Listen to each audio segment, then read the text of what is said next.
Mike Tyson once said that money was like a mirror. It shows you who you really are, he confided quietly, staring into a cup of tea in the quiet of his Las Vegas home. The bodyguards were long gone, and there were no more rows of luxury cars gleaming in the driveway. Only silence now, and the weight of the years. In his youth, Mike had been a storm, fast, fierce, unstoppable. He rose to the top of the boxing world like a lightning bolt, and with his triumphs came unimaginable wealth. So much that for a time, he didn't even know how much he had. But that's the part of the story the world already knows. What few understand, what he barely admitted even to himself, was how it all slipped through his fingers like dry sand. It really began in the summer of 1988. Mike was at the very peak of his fame. The undisputed heavyweight champion of the world at just 22, he already owned titles, mansions, diamond watches, custom-made jackets, and tigers. Real, living tigers. He laughed at life, and for a while, life laughed with him. But there was something else, a shadow growing as fast as his fame. When you grow up with nothing, he once said, you think you deserve everything. Every watch, every woman, every drop of champagne. And for a while, it seemed like he really could have it all. But as he would later discover, everything comes at a price, and his would be steep.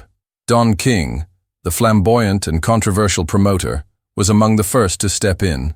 With his wild hair and wide grin, King promised loyalty, fortune, and control. You're like a son to me, Mike, he would say, and I'm going to protect you. Tyson, hungry for a father figure, believed him, and he trusted him. But trust, as Mike would learn too late, is not a contract. Don King soon controlled not only the fights, but the contracts, the public appearances, the investments, and the money. Money that Mike barely saw. Checks were signed, bills were paid, but he never asked questions. He was too busy being the champ, living each day as if it were his last. Meanwhile, the crowd around him grew, so-called friends. Men and women who stood by him when he was winning, who clapped during fancy dinners and whispered behind his back when he left the room. I was king of a court full of traitors, he later reflected. But back then, the truth was just a faint whisper. When actress Robin Givens came into the picture as his wife, the media began to expose the cracks in Tyson's golden armor. The fights, the rumors, the accusations, all became public. The marriage fell apart, and with it, what little emotional stability Mike had ever known. I had too much money and not enough love, he said. But the hardest blow was still to come.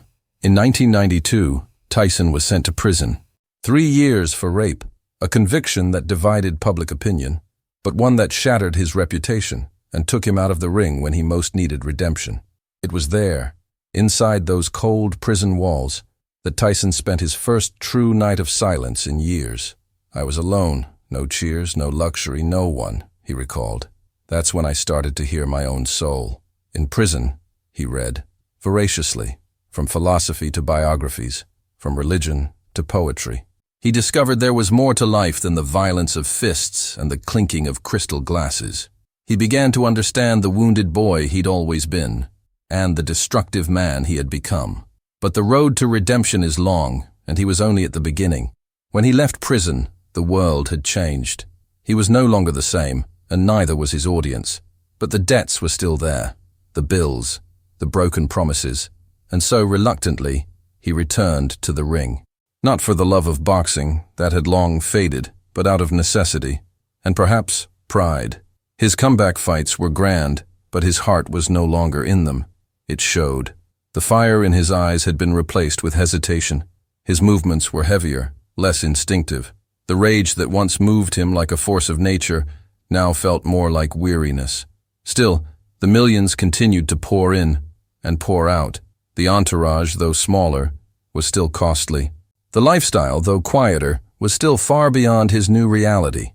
And the lawsuits, the taxes, the financial advisors who betrayed him, they all formed an invisible storm that drained what remained of his fortune.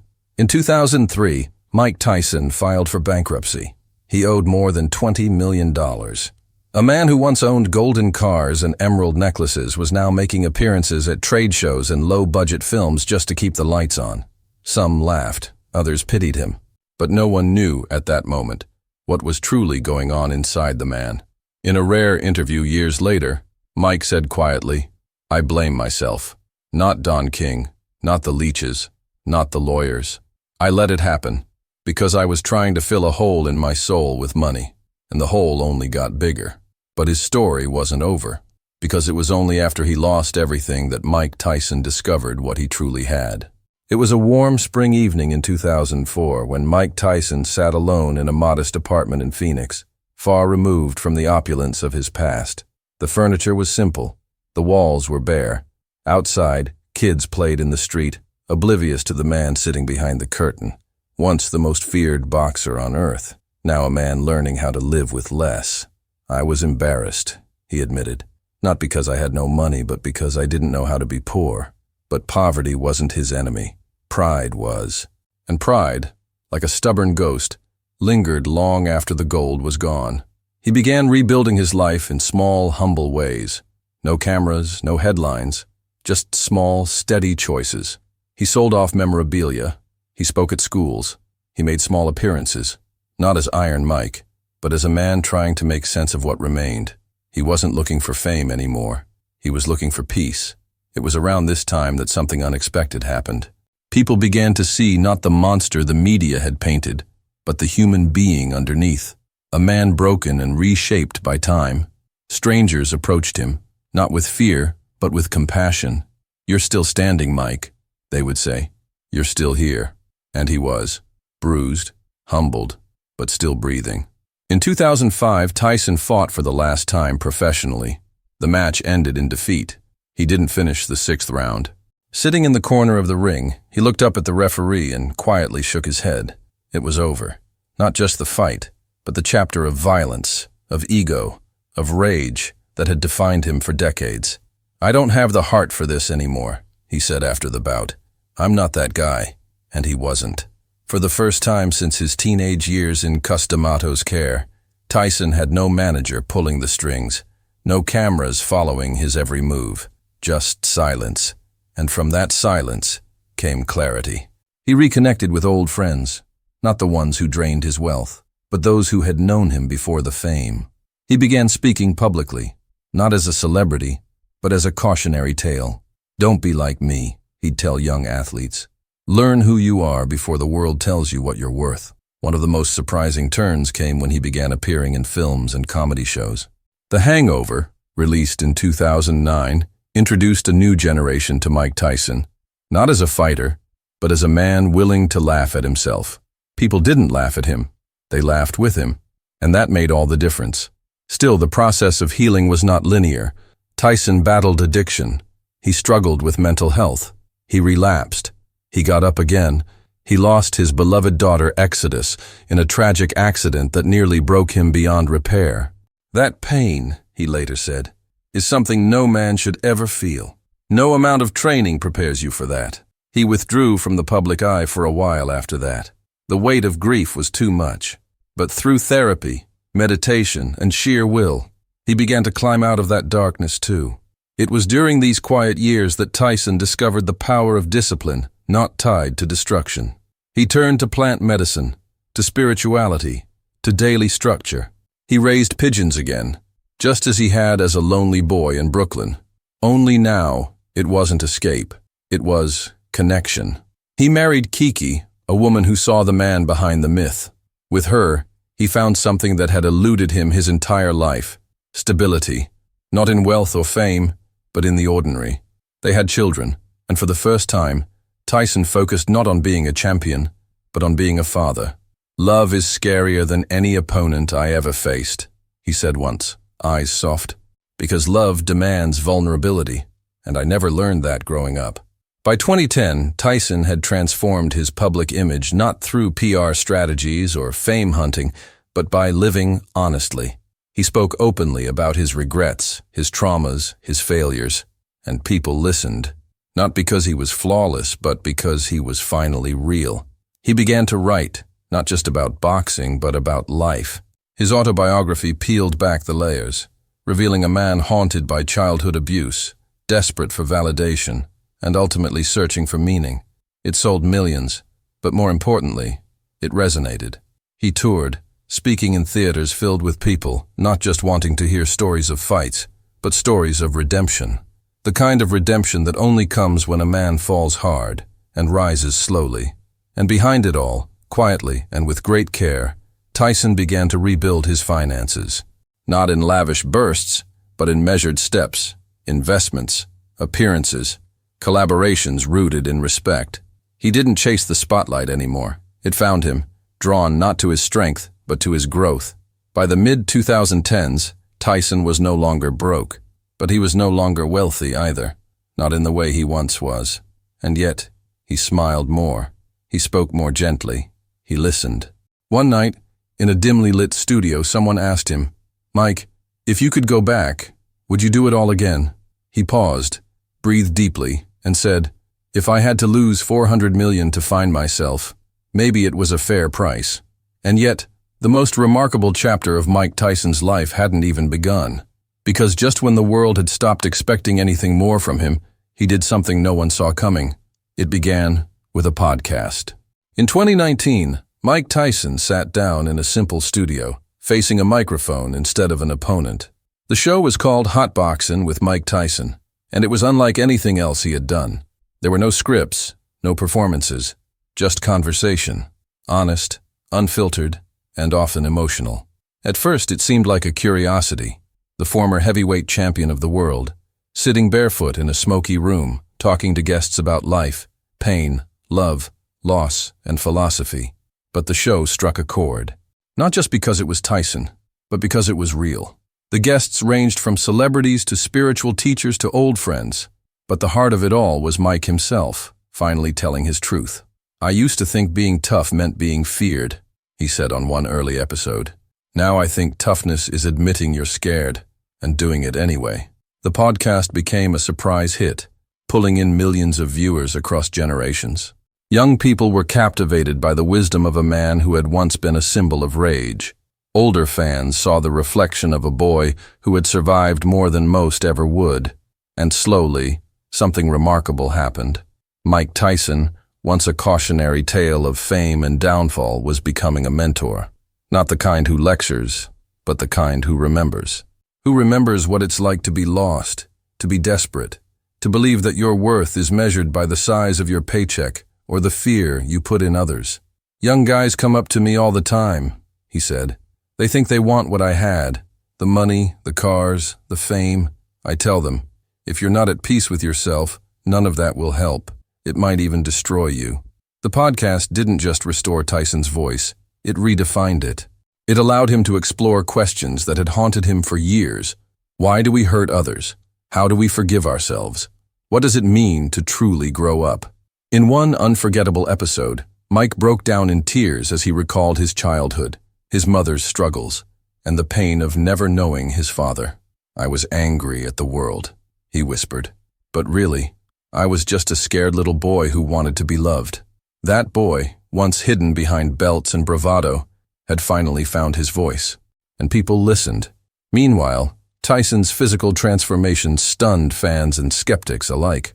At 53, he began training again, not for money, but for discipline. The same discipline that had saved him in prison, in grief, and in addiction. Footage of him hitting pads went viral. The speed, the power, the hunger. In 2020, he announced a return, not to reclaim a title, but to prove that redemption could take many forms. The exhibition bout with Roy Jones Jr. wasn't about violence. It was about legacy.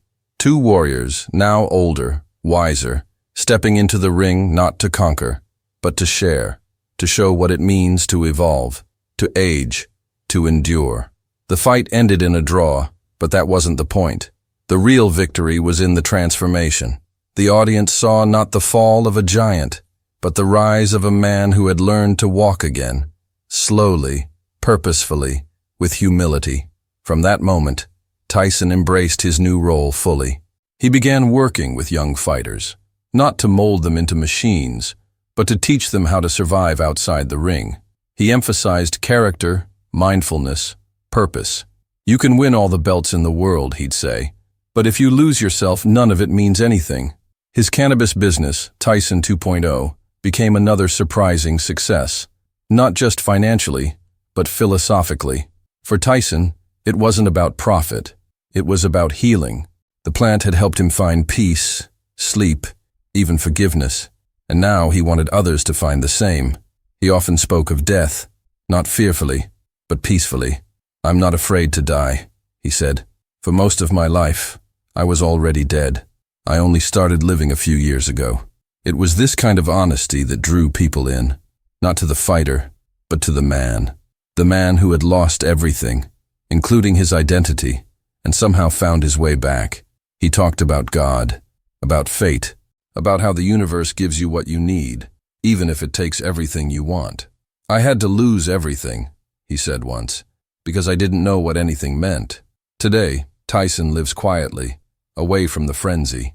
He rises early, he trains, he speaks, he meditates, he laughs with his children, he cries when he remembers Exodus, he writes, he loves. And while he'll always be remembered for his fists, it's his words that now carry the most weight. In a world obsessed with youth and victory, Mike Tyson stands as proof that real strength comes with age and real power comes from surrender. But even now, decades after he first stepped into the ring, Tyson carries a memory, a question, one that lingers in the quiet moments. What if he had known then what he knows now? That question would haunt him for years, but in time, it would also lead to his greatest revelation yet. It happened on a quiet morning in early spring. Mike Tyson was walking alone through his garden, a cup of coffee in hand, watching the sunlight filter through the trees. He'd started each day like this for years now, no longer rushing, no longer chasing. He called it his first round with peace. That morning, his phone buzzed. It was a message from a young fighter he'd been mentoring. Just a simple line, "Thanks for believing in me." Mike stared at the message for a long time. That's when he realized he hadn't just lost $400 million. He'd lost years. Years he could have spent giving instead of taking, loving instead of defending, guiding instead of fighting. And yet, he was still here, still able to do those things, still able to matter. It wasn't the kind of epiphany that comes with trumpets or headlines. It was quiet, gentle, like an old friend finally coming home. He sat down beneath a tree and whispered to himself, "Maybe this is my second championship." Because what Tyson had built over the years wasn't another empire of gold and glitz. It was a life of service. He had begun speaking at prisons, not as a celebrity, but as a former inmate. He shared his failures, not to glorify them, but to help others avoid them. "I used to be a predator," he told one group of young men, "but now I want to be a protector. For you, for your future." It was this shift, from dominance to guidance, that defined the new Mike Tyson. And people felt it. Young men from broken homes saw themselves in his story. They listened, not because he demanded it, but because he understood. At home, Tyson's children saw a different man than the one the world remembered. He cooked. He read them stories. He told them about the mistakes he made, not to hide them, but to teach. "I was a fool," he'd say, "but you don't have to be." His wife, Kiki, often said the most surprising thing about Mike wasn't his strength, but his softness. "He cries at movies," she once joked, "and sometimes just at the sound of our children laughing."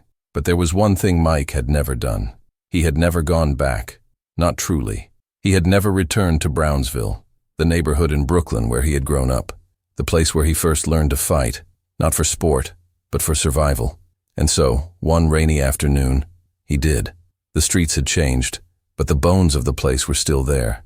He walked past the old buildings, the corner stores, the park benches where he used to sit, hungry and angry. A few people recognized him. Most didn't. That was fine. He found the building where he'd lived with his mother. It was run down now, almost hollow. He stood across the street and stared for a long time. Then without a word he crossed over and knocked on the door. A woman answered, startled at first, then wide-eyed. "Are you—" "I used to live here," Mike said, smiling gently. "A long time ago." She let him in. The apartment had changed, but some parts hadn't. The narrow hallway, the cracked tile in the kitchen. He stood in the living room and closed his eyes. This was where he'd cried after school. This was where he'd learned that his mother was dying. This was where he'd promised himself he'd never be weak again. But now, standing there as a man who had known both victory and ruin, he realized something else. He hadn't been weak. He had been young and scared and human. He thanked the woman and left quietly. Outside, the rain had stopped. A child passed by on a scooter and gave him a wave. For the first time in decades, Mike felt something lift. Not guilt, not regret, something gentler, forgiveness. That night, back in Las Vegas, he called his oldest friend, someone he'd wronged years ago in a fit of pride. They hadn't spoken in over 20 years. The phone rang, and then a voice. "I don't know if I deserve your time," Mike said, "but I'd like to say I'm sorry." There was a long pause, then a laugh, then a sigh. "You're already forgiven, Mike. You've been forgiven for a long time." He hung up and wept, not the way he used to cry in silence and shame, but openly, fully, like a man who'd finally put down a burden he'd carried too far, for too long. Tyson knew he'd never get back what he lost, the youth, the empire, the untainted name, but he'd gained something else, perspective, grace, purpose. He began work on a foundation for at-risk youth, building gyms that doubled as safe havens, places where kids could learn discipline, but also be fed, mentored, supported, not just trained to win fights, but to find peace. The first center opened in Brooklyn. He cut the ribbon with trembling hands. "This isn't about making another champion," he said. "It's about helping someone avoid becoming me." The crowd clapped. But Mike wasn't listening to them. He was looking at the kids, the ones who reminded him of himself. That night, sitting alone under the stars, Mike Tyson whispered something he had never dared to say aloud. "I didn't lose $400 million, and I spent it on learning how to be a man." And as he closed his eyes, he knew the fight was finally over. Or so he thought, because there was still one final reckoning he had yet to face. It was a quiet evening when the letter arrived. Handwritten, no return address. Just a name on the envelope, in simple block letters. Michael. Mike Tyson sat with it for nearly an hour before opening it. He wasn't afraid, just cautious. Life had taught him that sometimes the smallest things carried the deepest echoes. The letter was from a man he hadn't seen in over 40 years, a man who had once hurt him terribly, emotionally, psychologically, someone from his childhood in Brownsville, a name he had buried along with the pain. "I'm dying," the letter began, "and I need to say something before I go. I was wrong. I was cruel to you when you were just a boy. I've watched your life from afar. I always told myself you'd become a monster, but I was wrong. You became a man." Tyson read those words 3 times. Each time they cut a little deeper and healed a little more. Forgiveness, he realized, wasn't just something you gave others. Sometimes it was something you received when you least expected it. And when that happened, something inside you softened. Something you didn't even know was still clenched. He folded the letter and placed it inside his journal. Then he sat down and wrote a response. Not out of obligation, but from the heart. "Thank you," he wrote. "I forgive you. I hope you found peace." I have. It wasn't grand.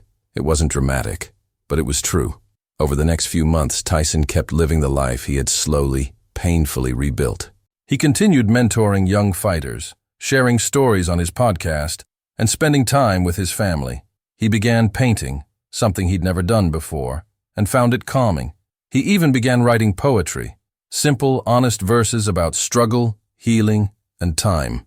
He never published them. He didn't need to. They were for him, and maybe for the boy he used to be. One day, while walking through the gym he'd built in Brooklyn, he noticed a young man training furiously in the corner, angry, unfocused. Mike watched for a moment, then stepped into the ring. "You want to be a fighter?" he asked. The boy, no older than 16, nodded. "Yeah, I want to be the best." Tyson looked at him, not with the eyes of a champion, but with the eyes of a man who'd seen what the best could cost. "Being the best isn't about hurting people," he said. "It's about understanding yourself. Every punch you throw, it tells a story. Make sure yours is worth telling." The boy stared at him, quiet now. Later that day, the same kid asked Mike a question that stopped him cold. "Do you ever wish you were just normal?" Tyson smiled gently. "Every day. But if I had been, I wouldn't have the chance to help you now." And that was the truth. His pain, his downfall, his mistakes, they had all become something else. A bridge, a lesson, a gift. One morning, Mike was asked to speak at a graduation for a juvenile detention program he had quietly supported. Most of the kids there had come from backgrounds like his. Poverty, violence, abandonment. Standing before them, he didn't talk about championships. He didn't talk about fame. He talked about fear. Fear, he said, is the first thing I ever felt. And for a long time, I let it control me. I wore it like armor. I used it to hurt people before they could hurt me. But that's not strength. Real strength is taking off the armor and learning to live without it. The room was silent. A boy in the front row raised his hand. But what if people still see you as a monster? Tyson nodded slowly. Then you show them you're not. And if they still don't believe you, that's okay. As long as you know who you are, you're free. That night, he sat by the window at home, the same spot he always returned to when he needed to reflect. He thought about his mother, about Cuss, about Don King, about the men he'd fought, and the ones he'd hurt outside the ring. He thought about the $400 million. It no longer haunted him. It no longer defined him. What mattered now were the things he couldn't count, the moments of quiet joy, the tears shed in healing, the lives he touched without even knowing. A journalist once asked him, "Do you consider yourself a success?" Mike had chuckled. "I used to think success was money. Then I thought it was fame. Now I think success is waking up and not wanting to destroy yourself." He looked out at the night sky. No crowd. No roar of the ring. Just stars and silence. He had spent half his life fighting the world, and the other half learning to forgive it. And somewhere along the way, he had learned to forgive himself. That, more than anything, was the true victory.